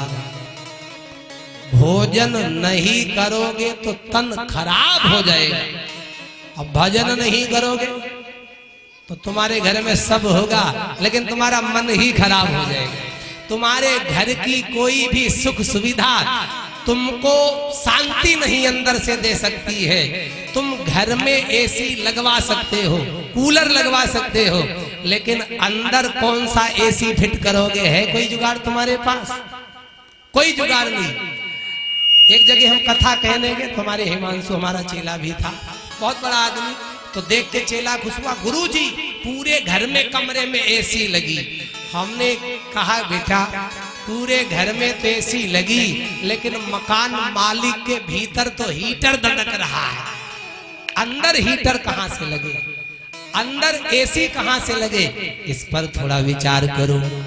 भोजन बढ़िया करोगे तो तन बढ़िया होगा, और भजन बढ़िया करोगे तो मन बढ़िया होगा। अच्छा, एक और बात बताओ, तन बीमार हो जाए तो दवाई है। हमारे बैठे महेंद्र चच्चा डॉक्टर साहब, तन बीमार हो जाए तो चले जाओ डॉक्टर के पास, दवाई दे देंगे। सर्दी है, जुकाम बुखार है, सिर दर्द है, दवाई दे देंगे, तुम्हारा तन ठीक हो जाएगा। और अगर मन बीमार हो जाए तो जाओ डॉक्टर के पास, कह दो डॉक्टर साहब 10 दिन से मन बहुत बीमार, दो कोई बढ़िया वाली दवाई खुराक बनाएंगे। याद रखना, पूरा अस्पताल छान डालो। अरे तन बीमार है तो दवाई अस्पताल में है, अगर तुम्हारा अंदर से मन बीमार है तो दुनिया का, संसार का, डॉक्टर का पाप भी कोई दवाई नहीं दे सकता है। मैं कहता हूँ तन बीमार हो तो अस्पताल चले जाओ। अगर तुम्हारा मन बीमार हो तो सीधे डी स्कूल पर कथा में रोज चले आओ। यहाँ तुम्हारा तन नहीं, यहाँ तुम्हारा मन ठीक किया जा रहा है। इसलिए अगर मन को ठीक करना है तो कथा बहुत जरूरी है। इसलिए मैं कहता हूँ, भोजन बढ़िया करोगे तन बढ़िया होगा, भजन बढ़िया करोगे तो मन बढ़िया होगा। इसलिए भगवान का भजन बहुत ही जरूरी है, अति आवश्यक है। भीष्म पितामह जी भगवान के दर्शन अंतिम समय में किए और अंतिम समय में दर्शन करके भीष्म पितामह ने महाप्रयाण किया। संत कहते हैं, जब तू आया जगत में जगत सराहे तू, ऐसी करनी कर चलो पीछे हंसी न हो। जगत में जब तू आया था सभी हंसते तू रोता था, बना ले जीवनी ऐसी सभी रोए तू हंसता जा। कभी कभी व्यक्ति के जीवन में होता है अभाव, वस्तु का होता है अभाव, लेकिन उस वस्तु का अभाव उसके स्वभाव पर असर नहीं कर पाता है। स्वभाव उसका अच्छा होता है। और किसी किसी के पास साधन सब कुछ है लेकिन व्यक्ति का स्वभाव ठीक नहीं है। हमारे ब्रह्मलीन श्री स्वामी मस्ताना बाबा जी एक बात कहा करते थे, उनकी बात स्मरण आई।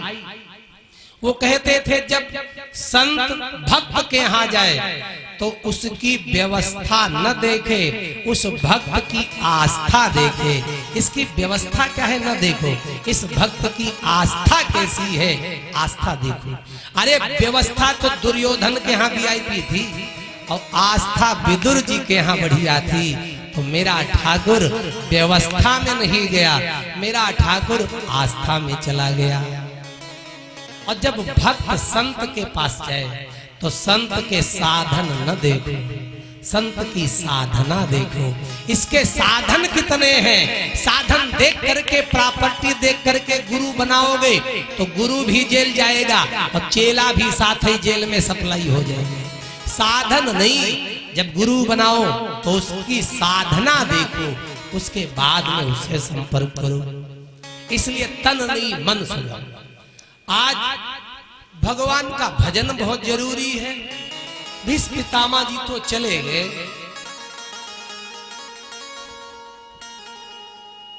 जो अर्जुन थे भगवान को भेजने गए, अर्जुन के मन में अभिमान है। अर्जुन ने सोचा, वारे अगर महाभारत के युद्ध में हम न होते तो ये पांडव कभी भी महाभारत का युद्ध जीत नहीं पाते। भगवान ने सोचा, ये तो वैसे ही हो गया दीपक तले अंधेरा।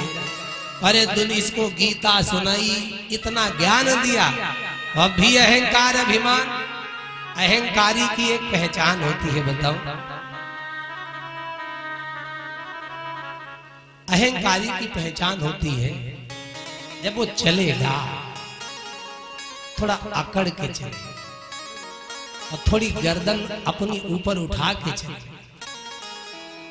अच्छा, अहंकारी आदमी जब अकड़ के गर्दन ऊपर उठा के चलता है तो ऐसी आदमी को देखकर ऊंट बहुत खुश होता है। क्यों खुश होता है? ऊंट कहता है, भाई जैसे ये अकड़ के चलता, लंबी गर्दन ऊपर उठा के चलता, ऊंट कहता ऐसे ही हम भी चलते। ऊंट कहता है हमारे खानदान का सकल सूरत भले ही बदली हो। ऊंट अपने खानदान का उसको समझ लेता है। इसलिए अहंकार नहीं करना चाहिए। जब तक धन पास नहीं होता और तब तक उत्पात नहीं करता, और जब वही धनी हो जाता है तो सीधे मुंह बात नहीं करता। जब धन नहीं होता है, धन का अभाव होता है, तब भगवान का सुंदर स्वभाव अंदर से होता है, तब व्यक्ति से खूब भगवान का भजन होता है। जब घर में कुछ न हो, रोज रोना पड़े, तो समझ लेना भगवान की कृपा हो गई तुम्हारी। कृपा हो रही है क्यों? जब सुख ज्यादा आ जाए तो समझ लेना हमारे जो पुण्य हैं वो बिल्कुल समाप्त होने वाले हैं। सुख देकर के तुम्हारे पुण्य समाप्त, और दुख देकर के तुम्हारे सारे पाप समाप्त। जितना ज्यादा दुख आएगा तो समझ लेना अब हमारे जीवन में सुख आगे आने वाला है। दुख देकर तुम्हारे पाप समाप्त, और तुम्हें ज्यादा से ज्यादा सुख देकर तुम्हारे पुण्य समाप्त। इसलिए सुखम सती पुण्यम क्षीयते और दुखम सती पापम क्षीयते। इसलिए करना क्या चाहिए? अभिमान नहीं। झुकता तो वो है जिसमें की जान है, अकड़ तो सिर्फ मुर्दे की पहचान है।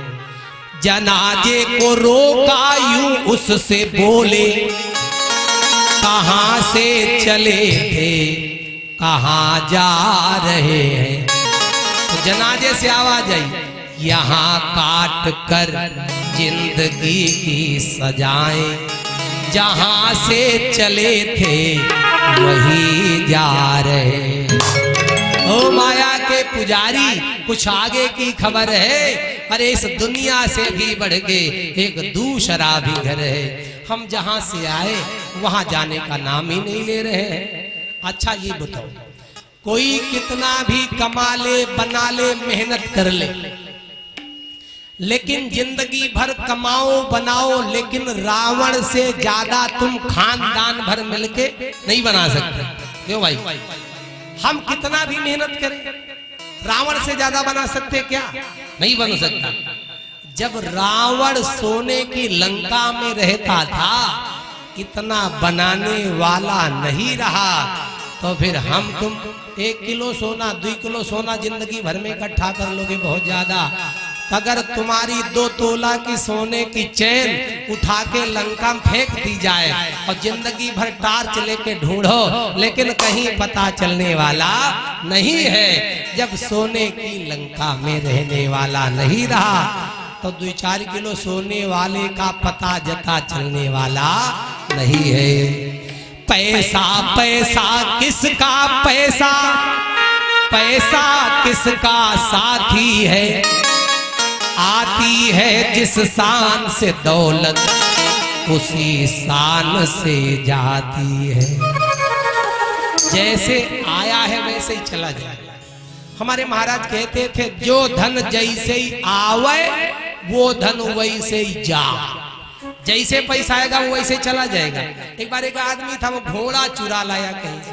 अच्छा, चोरी से घोड़ा लाया तो बाजार में बेचने गए। एक व्यक्ति बोला, भैया कितने का घोड़ा दिया? बोला 15,000 का। अरे कहा 10,000 ले लो। बोला ना, 15,000 से एक पैसा कम नहीं। वो तो चला गया।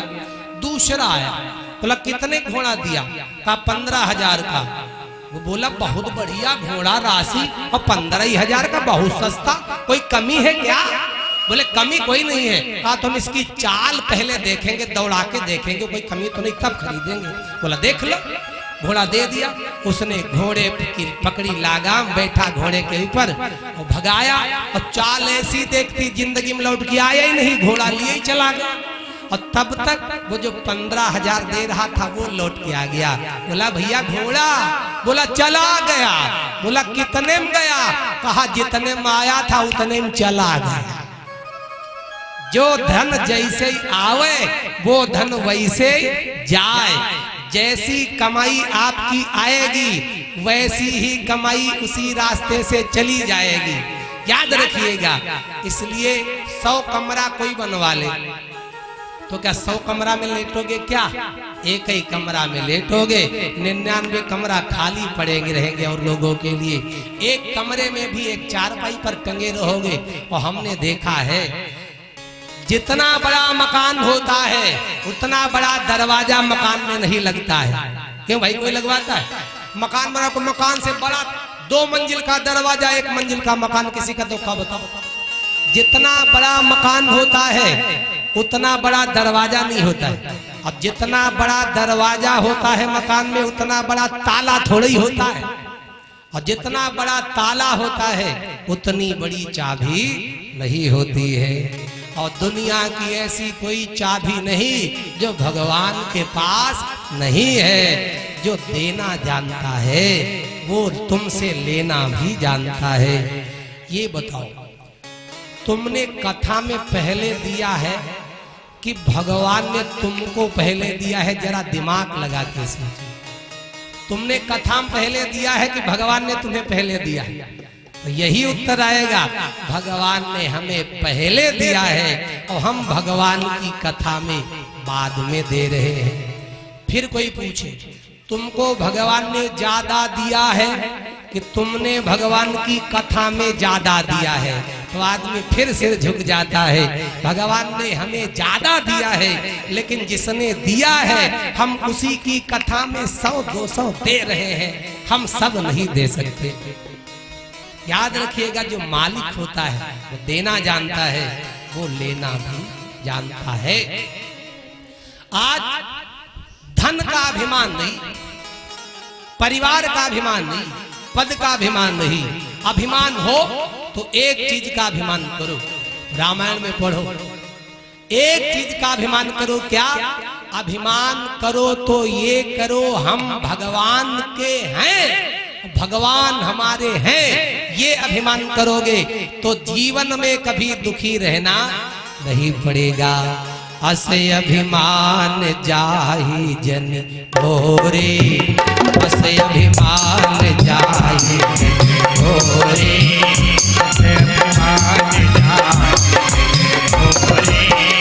अस अभिमान जाहि जन भोरे, अस अभिमान जाहि जन भोरे, सेवक रघुपति पति भोरे, सेवक रघुपति पति भोरे।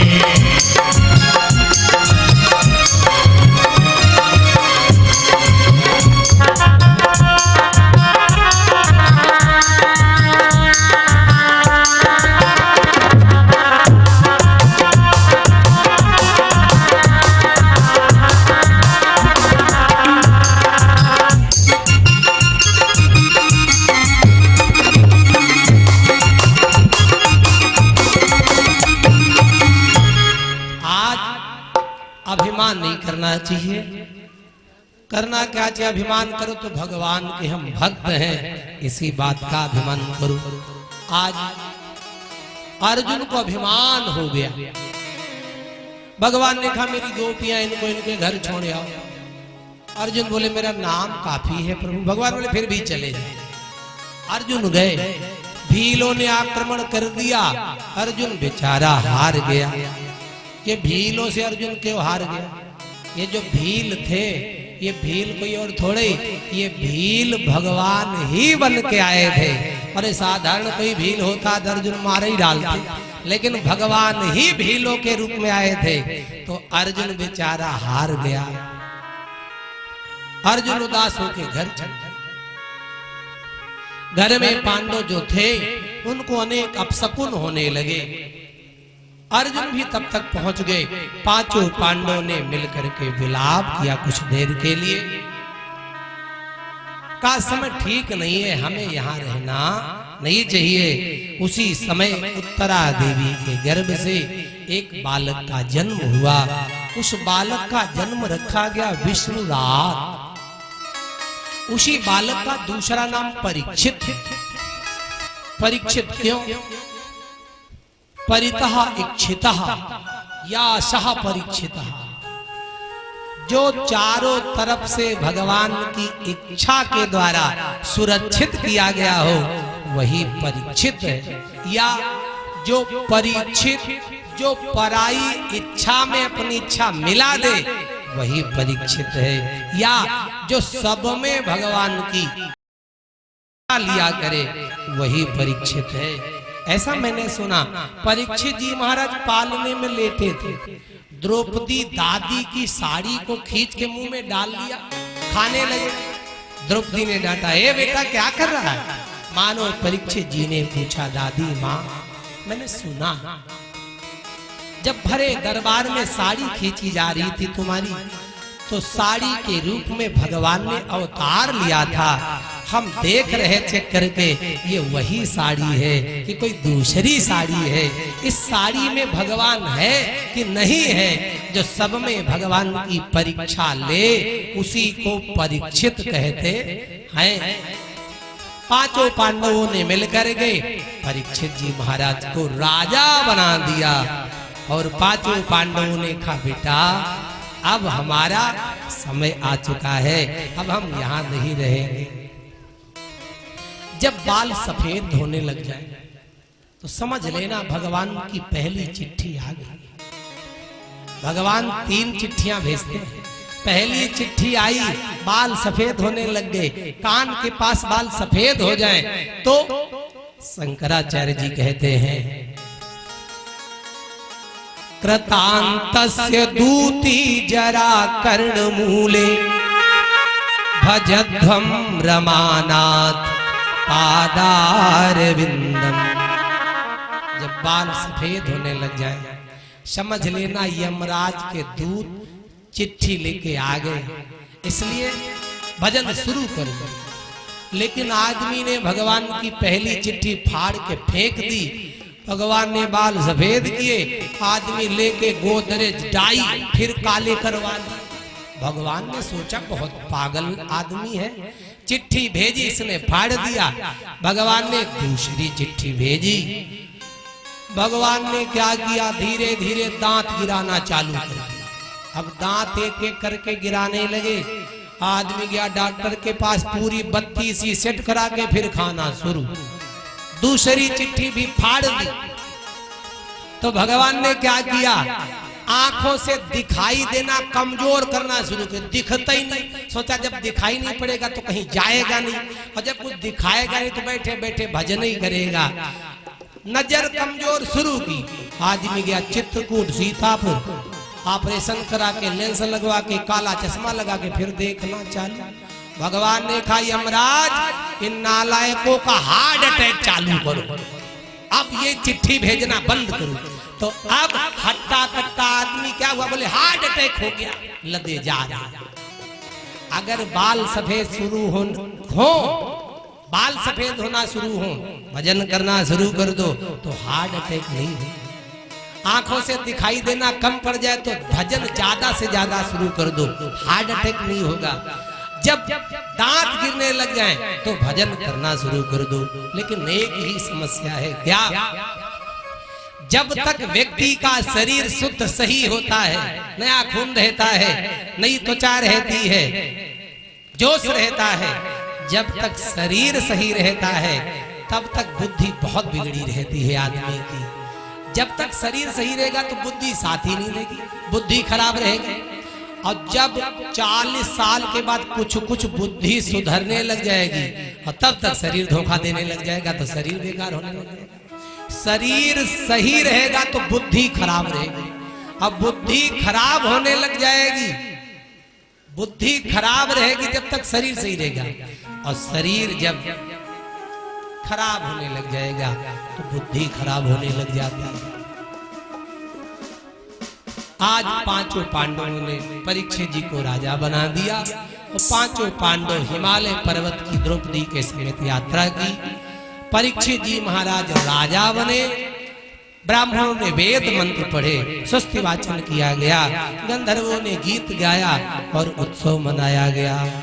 बोलिए भक्तवत्सल भगवान की जय हो। और श्याम सुंदर के जो है पुजारी, हो प्रीति उनसे लगाए हुए हैं।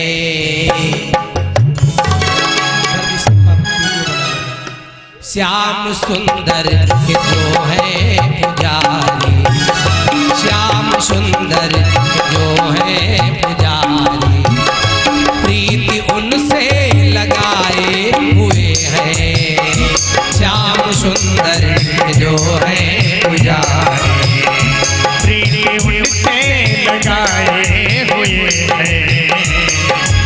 सुंदर जो है पुजारी, श्याम सुंदर के जो है पुजारी, प्रीति उनसे लगाए हुए हैं, प्रीति उनसे लगाए हुए हैं।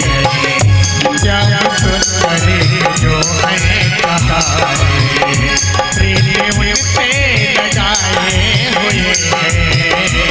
श्याम सुंदर जो है पुजारी, ओ प्रेम से विष को भी पी लिया था, भेद मीरा ने जब पा लिया था, प्रेम मीरा ने जब पा लिया था, भेद मीरा ने जब पा लिया था, भेद मीरा ने जब पा लिया था, प्रेम मीरा ने जब पा लिया था। में भी श्याम सुंदर, विष के प्याले में भी श्याम सुंदर, अपना आसन लगाए हुए हैं। श्याम सुंदर जो है पुजारी, प्रीति उनसे लगाए हुए हैं। श्याम सुंदर जो है पुजारी,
कौरवों से चीर मेरा ये बढ़ता रहेगा, चीर मेरा ये बढ़ता रहेगा, चीर मेरा ये बढ़ता रहेगा। द्रौपदी ने कहा कौरवों से चीर मेरा ये बढ़ता रहेगा, चीर मेरा ये बढ़ता रहेगा। के धागों के अंदर, हो मेरे आंचल के धागों के अंदर, श्याम सुंदर समाये हुए हैं। मेरी साड़ी के धागों के अंदर, श्याम सुंदर समाये हुए हैं। श्याम सुंदर जो है पुजारी, प्रीति उनसे लगाए हुए हैं।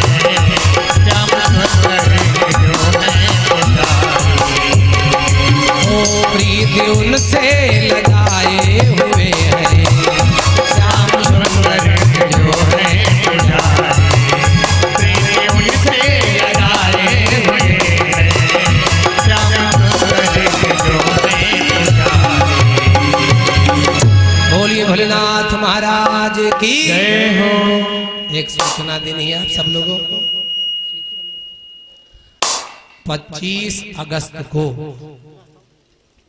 2 बजे से 4 बजे तक विश्वविख्यात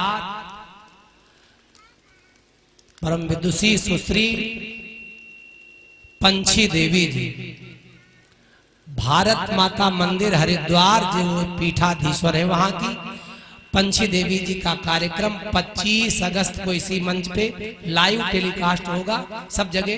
और आप जो है तो चैनल का नाम क्या है, दीक्षा लाइव भक्ति, और साथ में मेरा नाम प्रभात त्रिपाठी कथा डी स्कूल बोल देना। तो आप घर रहो और चाहे जा रहो सीधा प्रसारण देख सकते हैं। जो भी यहाँ का कार्यक्रम होगा और सीधा लाइव दिखाया जा रहा है। 14 देशों में कथा यहाँ की जा रही है। हमारे गांव वाले सुने चाहे न सुने, लेकिन 14 देश के लोग सुन रहे हैं, इसलिए कथा बहुत वीआईपी हमें सुनाना है। इसलिए आप लोगों से निवेदन है, आप लोग ज्यादा से ज्यादा है। नैमिष सारण के जगदाचार्य पूज्यपाद श्री स्वामी उपेंद्रानंद सरस्वती जी महाराज का भी आगमन होगा। वो हमको कल तारीख बताएंगे। कल हमको उनके पास जाना, फोन आया था उनका, तो किस तारीख को उनको आना है। तो जगदाचार्य जी चांदी का सिंहासन और 4 उनके शिष्य, उनका 1 घंटा प्रवचन होगा इसी मंच से। अब वो 26 को होता है या 24 को होता है, क्योंकि 25 को तो पंछी जी का पक्का हो चुका है।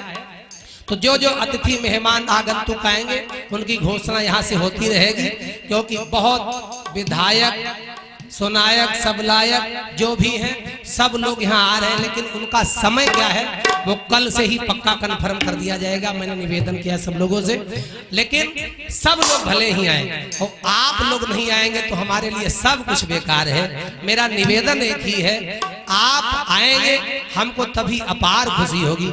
हमारे संतोष मास्टर जी मिले, मैंने कहा तो मास्टर साहब तुरंत दौड़ते भागते चले आए, क्योंकि पंडित जी की बेटियों को ब्याह न ही मुड़ना, ठीक है। यहाँ भगवान की कथा है। मेरा निवेदन एक ही है, आप सब आएंगे और जितने ज्यादा लोग आएंगे।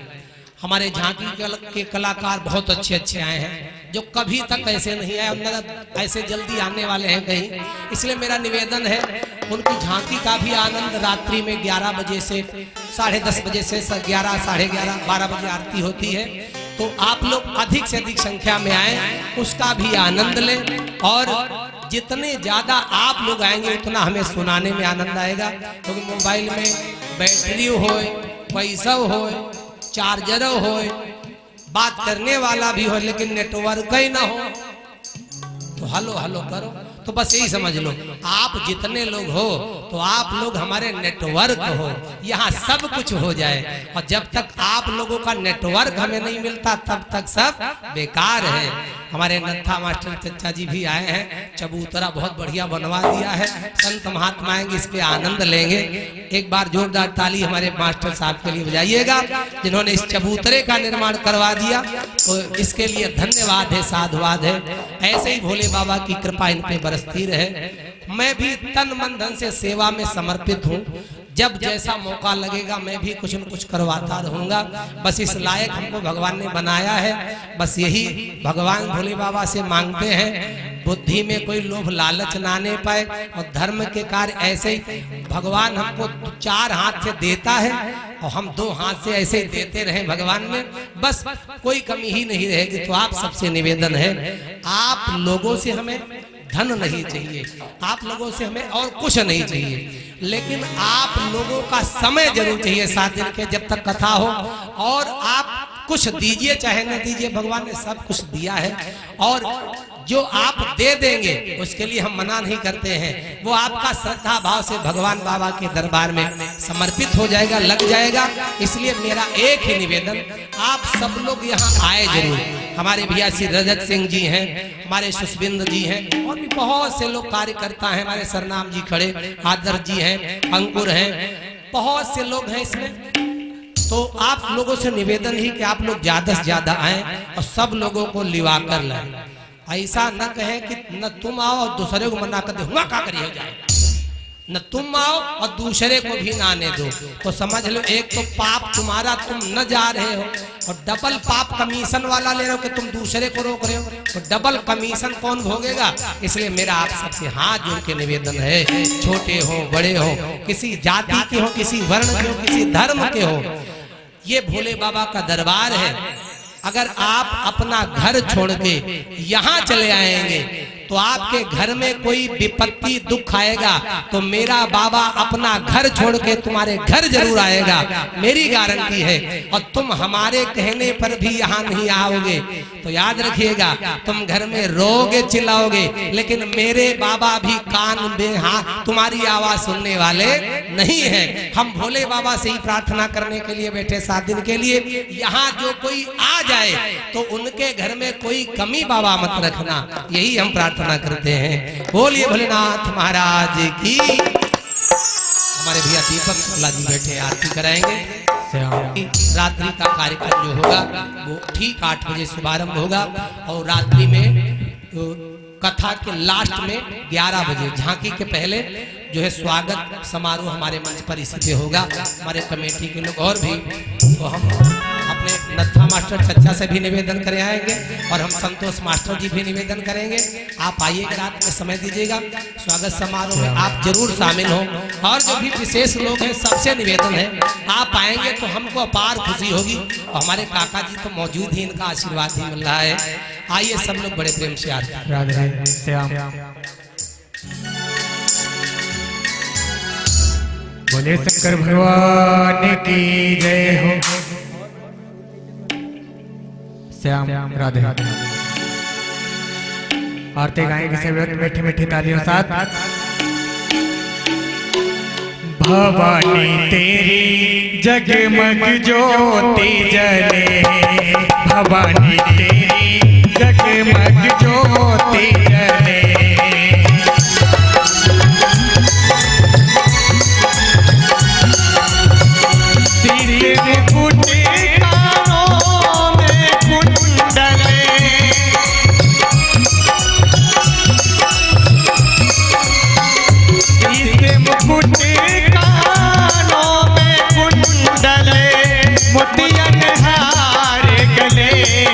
भवानी तेरी जगमग ज्योति जले, भवानी तेरी जगमग ज्योति जले।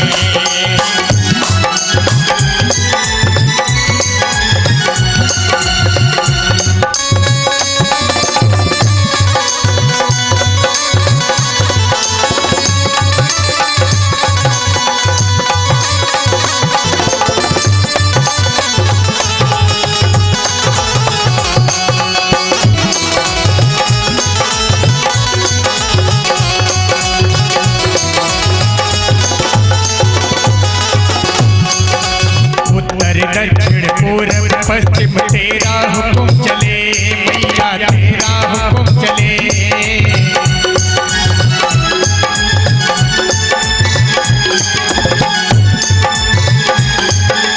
उत्तर दक्षिण पूर्व पश्चिम तेरा हुकुम चले, मैया तेरा हुकुम चले।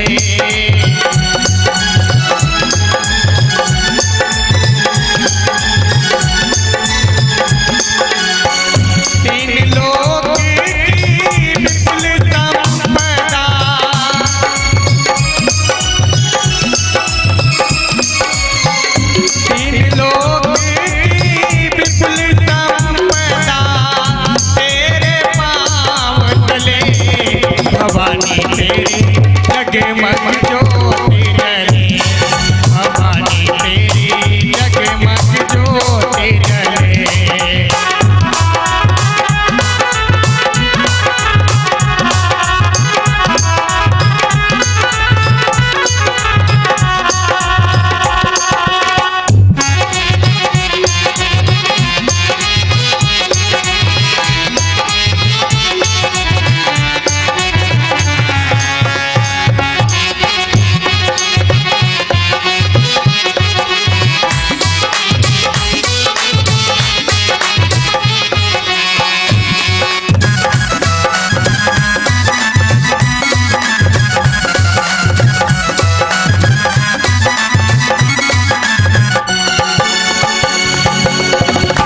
विष्णु